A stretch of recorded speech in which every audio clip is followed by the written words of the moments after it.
આજે આપણે ચર્ચા કરીશું સેન્ટ્રલ ગવર્મેન્ટે 13 નવેમ્બર 2025ના રોજ એક કાયદો નોટિફાઈ કર્યો છે, જેનું નામ છે the digital personal data protection act 2023. આ કાયદો રિટેલ લોકો માટે, કે જે ઇન્ડિવિજ્યુઅલ લેવલ ઉપર જે રિટેલ લોકો છે, જે તમે તમારા ડેટા સબમિટ આપો છો ઓનલાઈન, બેન્કિંગ કંપનીને આપો છો, ક્યાંયથી પણ તમે કોઈ વસ્તુ, પ્રોડક્ટ, સર્વિસ લો ત્યાં સબમિટ કરો છો, અથવા તમે કોઈ પણ વ્યક્તિને આપો છો, તો સામેવાળી વ્યક્તિએ કે જે તમારા ડેટા લે છે એના માટે અમુક કાયદાની અંદર પ્રોવિઝન કરવામાં આવ્યા છે, ફોલો કરવા ખૂબ જ જરૂરી છે.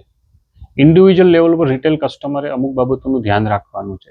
જેમ કે સદર કાયદા પ્રમાણે તમે તમારા જે પણ પર્સનલ ડેટા આપો છો, જેમ કે email ID, PAN card, Aadhaar card, તમારું address, contact details, financial information, એ બધી જ ઇન્ફોર્મેશન જે વ્યક્તિ તમારી પાસેથી આ ડેટા લે છે એને કન્સેન્ટ લીધા પછી જ લેવાની રહેશે.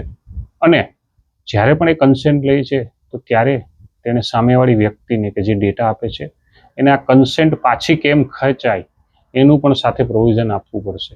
અને આ જે કન્સેન્ટ જે તમે કસ્ટમર આપો છો એ ફ્રી કન્સેન્ટ હોવી જોઈએ અને પૂરેપૂરી ઇન્ફોર્મેશન આપ્યા પછી જ આ કન્સેન્ટ લીધેલી હોવી જોઈએ. અને આ કન્સેન્ટ પ્રમાણે જે પણ ડાટા સબમિટ કરવામાં આવે છે, જે પણ સામેવાળી કંપની, બેંક્સ કે જે કોઈ પણ વ્યક્તિને, એ વ્યક્તિએ આ ડાટાનો ઉપયોગ ફક્ત ને ફક્ત જે માટે કન્સેન્ટ લીધી હોય એ પર્પઝ માટે જ કરવાની રહેશે. અને જ્યારે પણ કન્સેન્ટ વિથડ્રો કરી લે છે રિટેલ કસ્ટમર કે કોઈ વ્યક્તિ, તો એના પછી એનો ઉપયોગ નહીં કરી શકે.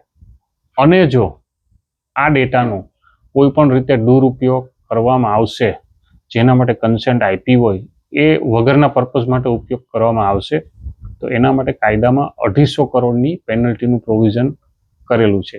તો તમે જ્યારે પણ ડેટા આપો છો ત્યારે તમારે ખાસ એ વસ્તુ જોવાની છે કે તમે કયા હેતુ માટે ડેટા આપો છો. કારણ કે અત્યારે એવું બને છે કે તમને અમુક માર્કેટિંગના કોલ્સ આવે છે, મેલ્સ આવે છે, અને તમારા ડેટા ઘણીવાર વેચી પણ નાખવામાં આવે છે પોતાના, જે વ્યક્તિ પાસે ડેટા હોય પોતાના ગેઇન કે પ્રોફિટ માટે. આ કાયદા આવ્યા પછી કોઈ પણ વ્યક્તિ આવું તમારા ડેટા કોઈને વેચી નહીં શકે અને શેર પણ નહીં કરી શકે. Thank you.